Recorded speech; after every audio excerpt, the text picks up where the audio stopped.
elections. And in sports, Ohio football is back in the win column following a big win over its rival. Newswatch starts right now.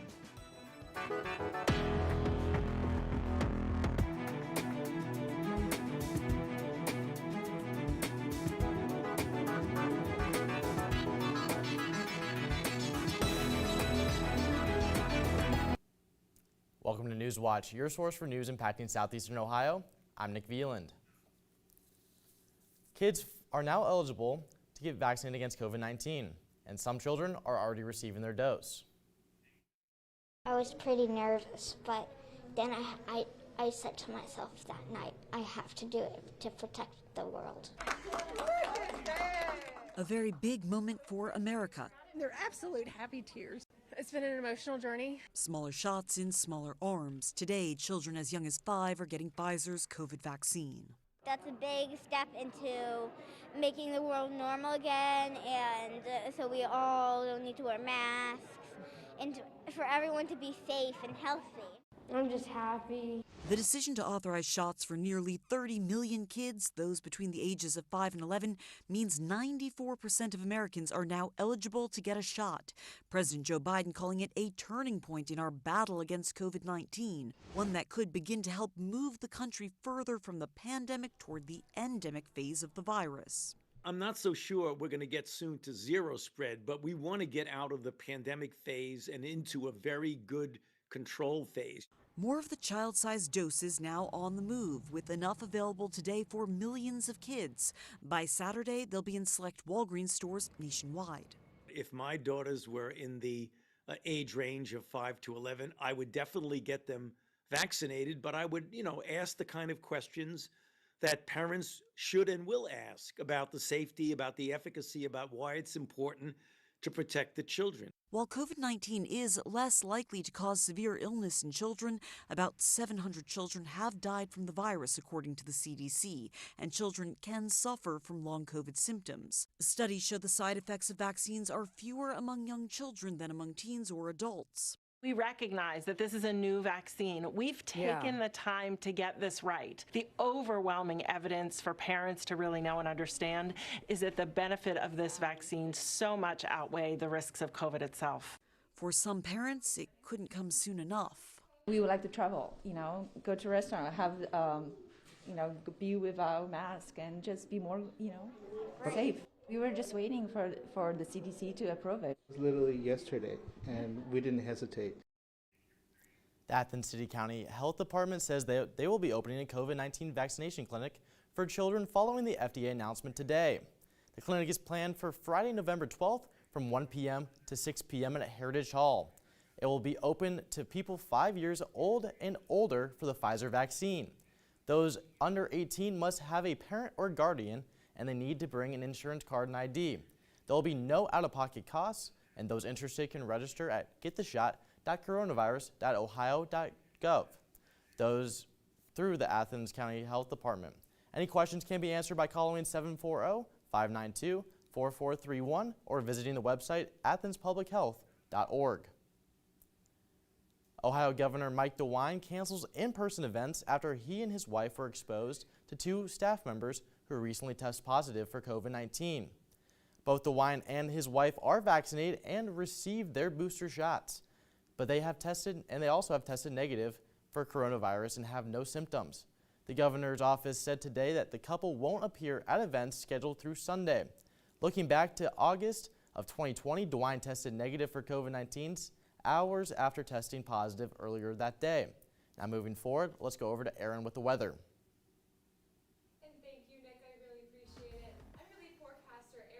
Actually, right now in Athens, it's a temperature of 44 degrees. Temperatures are going to be dropping as we head into tonight. Expect some frost as we dip into sub-freezing temperatures of like 28, 29 degrees.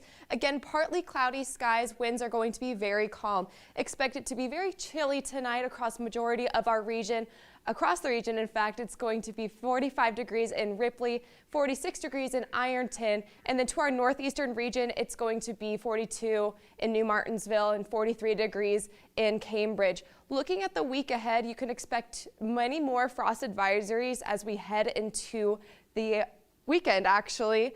Tomorrow and tonight, we're going to experience sub-freezing temperatures just under 30 degrees, and so our main hazards are going to be that you want to protect your plants, you want to protect those outdoor pipes. But overall, we're going to see some sunny days, and again, I want to emphasize that overnight temperatures will be rather bitter.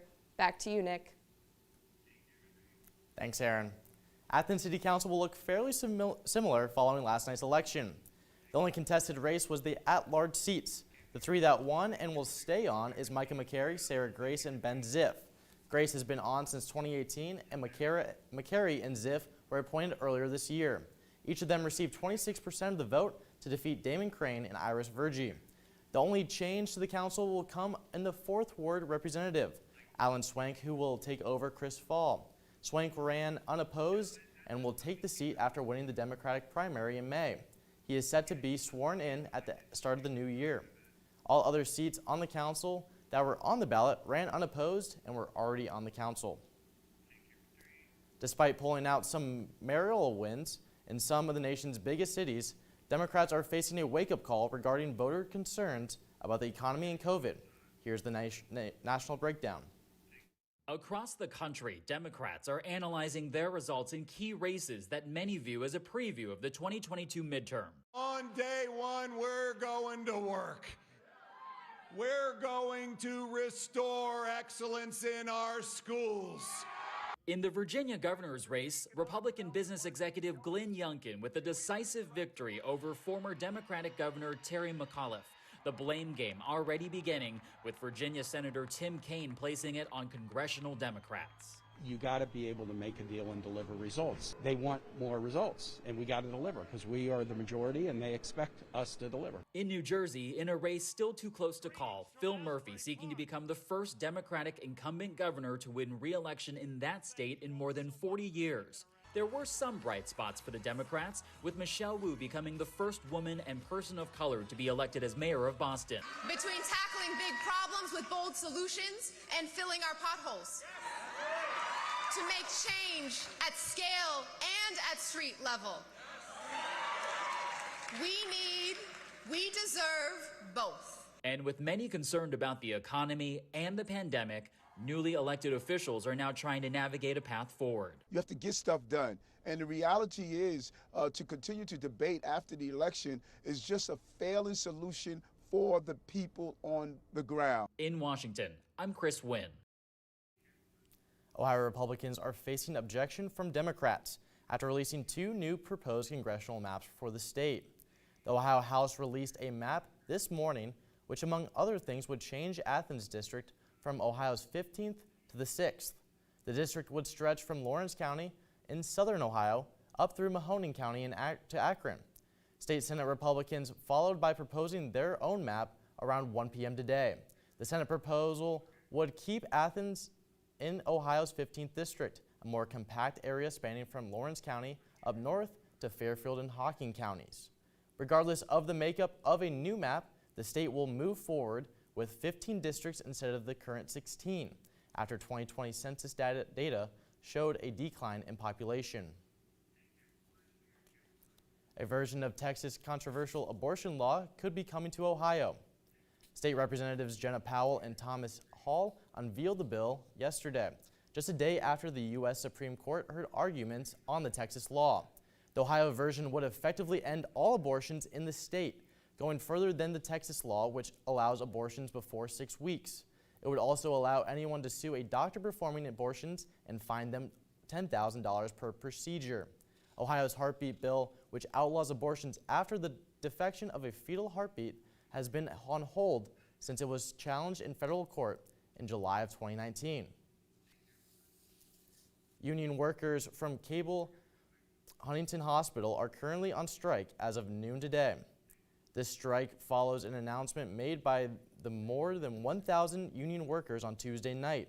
Secretary and Treasurer of SEIU District 1199, Joyce Gibson, released a statement Monday with a last, best, and final offer from management. The statement confirmed the hospital committed multiple unfair labor practice charges and continues to harass and threaten union members. Several patients have been notified their procedures and surgeries are being postponed, or moved to another hospital ahead of the strike. An update on the man accused of allegedly putting explosive devices on the Ohio River. Nathan Becker was charged with possession of an unregistered explosive device. On Tuesday, a Charleston federal judge ruled Becker should remain in custody of the U.S. Marshals. This is due to his history of mental illness, and he poses a flight risk. During the preliminary hearing, an agent from the Bureau of Alcohol, Tobacco, Firearms, and Explosives was able to describe noises he heard when the devices were dropped onto the barge. The U.S. Attorney said the device fits the definition of an explosive. The lead prosecutor in the Ahmaud Arbery case is challenging the makeup of racial makeup in the final jury. And Senate Republicans have blocked debate on major civil rights law. These stories and more when Newswatch returns.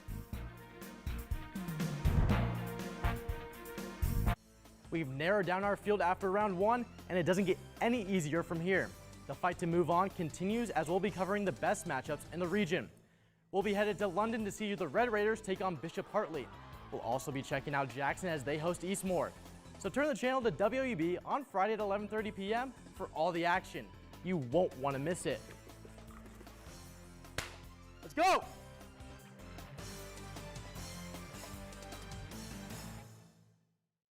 How do you heal of a senseless murder, of an officer killing your son in the middle of the street? Put your lighters up for Mike Brown. This was going to be bigger than it looked. Nobody woke up that morning when their loved one was dying and say, hey, I want to be the face of the movement. Losing a child is hard. We have to do things that build us back up. The death of my son did do change. It's just the beginning. Ferguson Rises, Monday, November 8th at 10 on Independent Lens. In southern Kenya lies a remote desert kingdom, home to a cast of remarkable wild creatures. They owe their existence to the largest animal here, and also the smallest. Together, elephants and termites create waterholes, animal oases that are miracles of life. This is the waterhole story.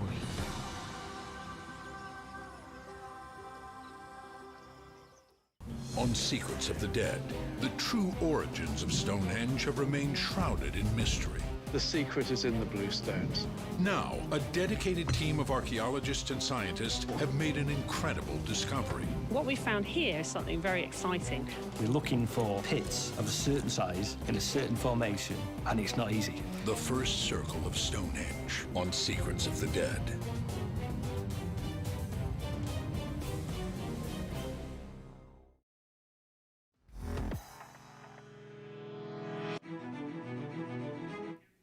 Senate Republicans blocked debate on the John Lewis Voting Rights Act for the fourth time. This comes after Senate Democrats brought a test vote to allow the debate on the Senate floor. The bill's purpose is to fight voter suppression and update parts of the 1965 Voting Rights Act. Vice President Kamala Harris says that the voting rights is important in the U.S. due to its type of laws being passed in states around the country. This is about ensuring with this act that all Americans, wherever they live, whatever the party that they're registered to vote with, will have an unimpeded ability to exercise their voice through their vote.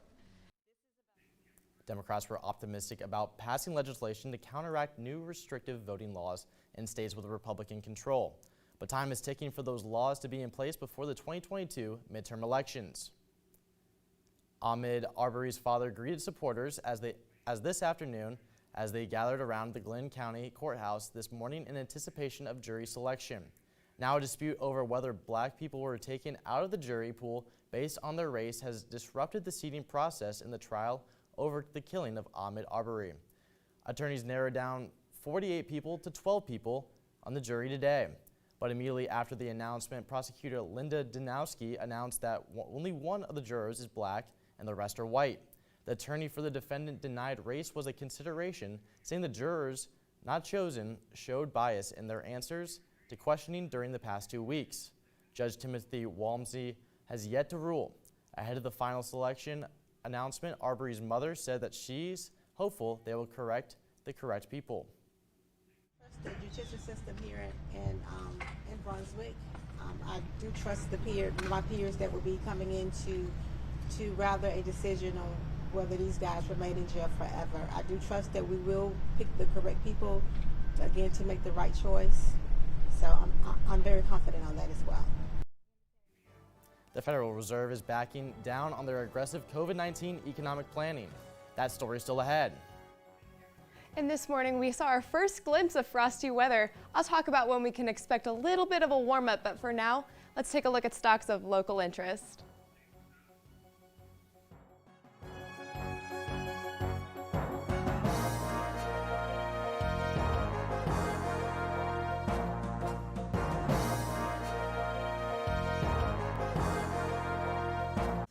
We've narrowed down our field after round one, and it doesn't get any easier from here.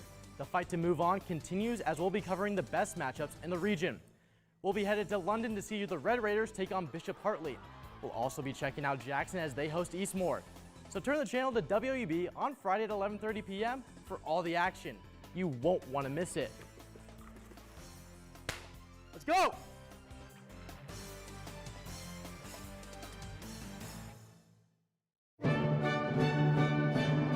When Lorenzo da Ponte came to New York, he organized a concert that made cultural history.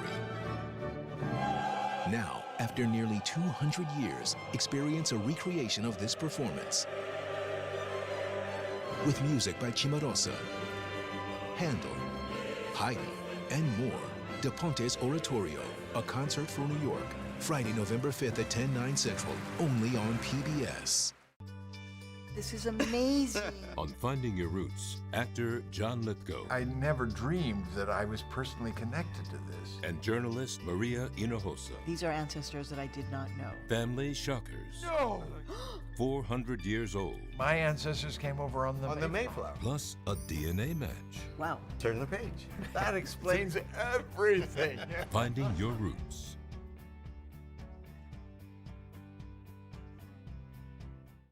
The way home is different for everyone. You don't believe that you're chewing on that bird. Everything could go wrong. Oh my God, what if they shoot us out of the sky? They put some red paint on me. You're a warrior now. I didn't expect that kind of a welcoming. I felt so guilty, survivor's guilt. In your imagination, you're just going to get out of the military and you're going to live happily ever after. Unfortunately, things creep out of your past.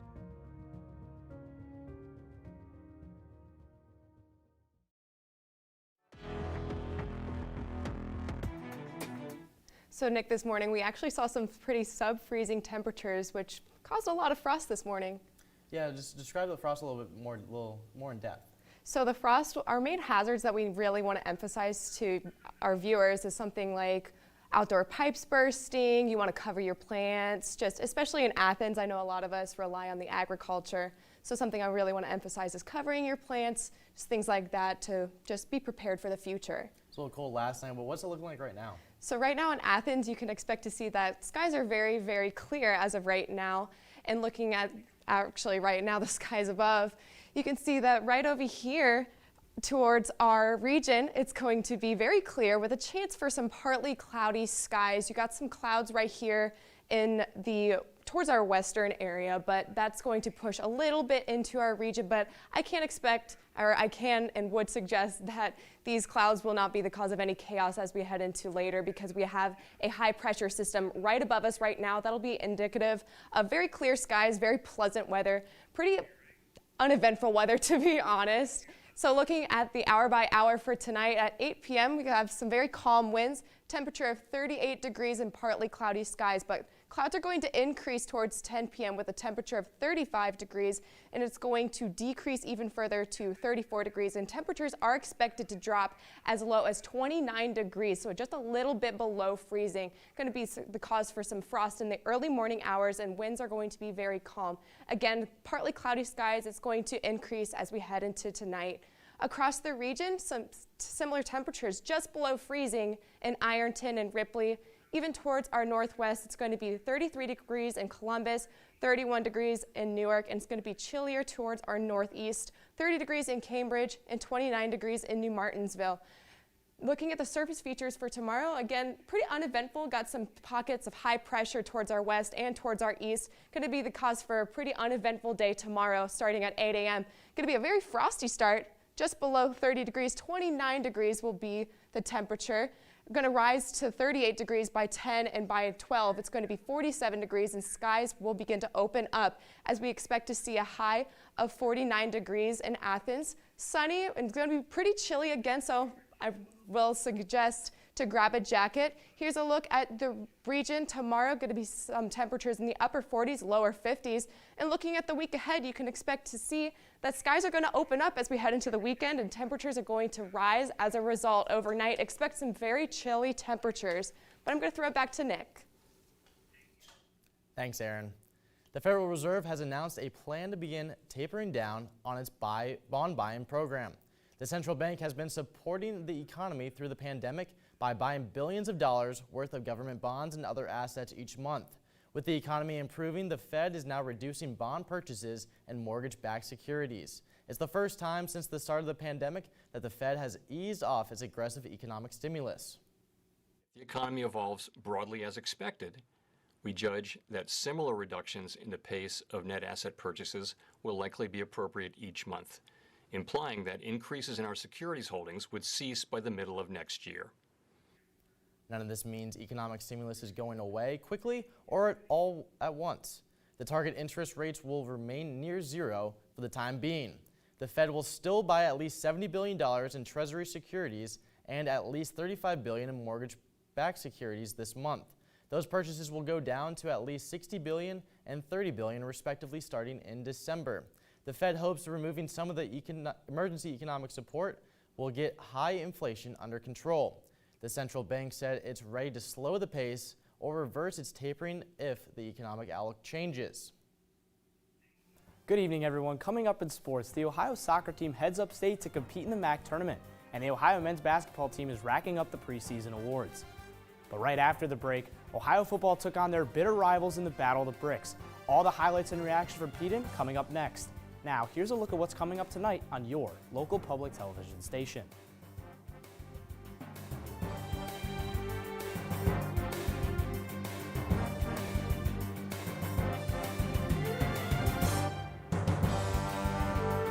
We've narrowed down our field after round one, and it doesn't get any easier from here.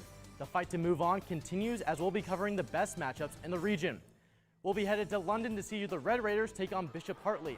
We'll also be checking out Jackson as they host Eastmoor. So turn the channel to WOUB on Friday at 11:30 p.m. for all the action. You won't want to miss it. Let's go!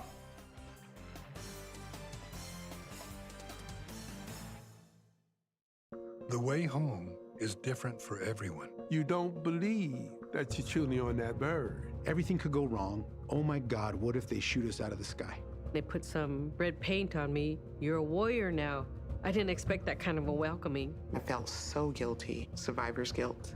In your imagination, you're just going to get out of the military and you're going to live happily ever after. And unfortunately, things creep out of your past.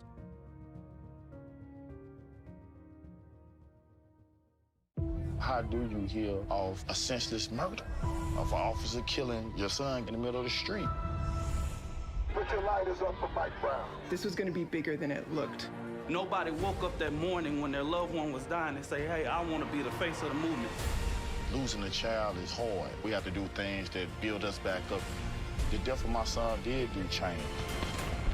It's just the beginning. Ferguson Rises, Monday, November 8th at 10 on Independent Lens. This is amazing. On Finding Your Roots, actor John Lithgow. I never dreamed that I was personally connected to this. And journalist Maria Hinojosa. These are ancestors that I did not know. Family shockers. No! 400 years old. My ancestors came over on the Mayflower. Plus a DNA match. Wow. Turn the page. That explains everything. Finding Your Roots.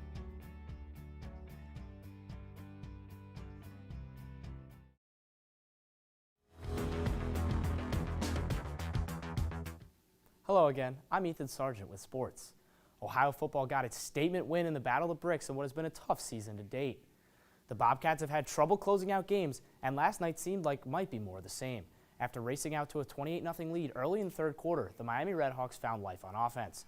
Quarterback Brett Gabbert threw for almost 500 yards and 5 touchdowns, and receiver Jack Sorensen had 283 yards and 2 scores, as the Redhawks inched to within 2 in the fourth. But after recovering an onside kick, DeMontre Tuggle scored his 3rd touchdown of the night to ice an eventual 35-33 victory for the Cats. It's been a tough season as far as especially in MAC play. It just felt good to win a close one and to do it against this team. You know, it's a lot of our first time getting a mug, so you know it was a great experience for us, and do it in the fashion we did was a nice. The Bobcats have a rematch with Kent State on neutral ground after their dramatic draw at Chesapeake last weekend. Ohio travels up to Bowling Green for the MAC tournament, which is hosted by the #1 seed, which belongs to the Falcons. The Bobcats and Golden Flashes faced off just 6 days ago and ended in a scoreless draw. Both teams had great chances to score and win the game, but neither were able to get the finishing touch on a win that would have given them the #1 overall seed. Senior Paige Noor was named MAC Defensive Player of the Week today after her heroics in the Kent State game, as the Bobcat defense recorded yet another shutout, as Madison Clayton and Haley Miller both came inches away from potentially hosting the MAC tournament here in Athens.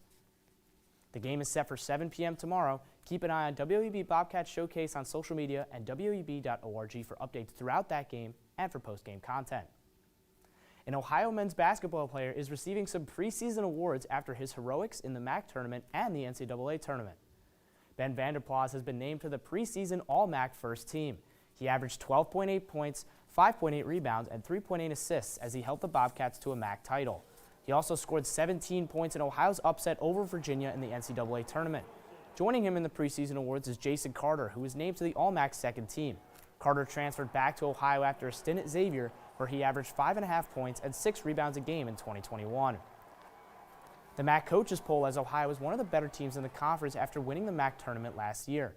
The Bobcats come in at second in the preseason coaches poll. Buffalo is the overwhelming favorite to win the conference with 11 first-place votes. The Bulls are the only team with 2 players on the preseason All-MAC first team, Josh Mballa and Gianathan Williams. Toledo also received a first-place vote after winning the MAC regular season title. They return reigning MAC Freshman of the Year Ryan Rollins. Atlanta is the city of champions once again as the Braves have won their first World Series since 1995. Atlanta was able to close it out in Game 6 last night thanks to a 7-0 beatdown of the Houston Astros.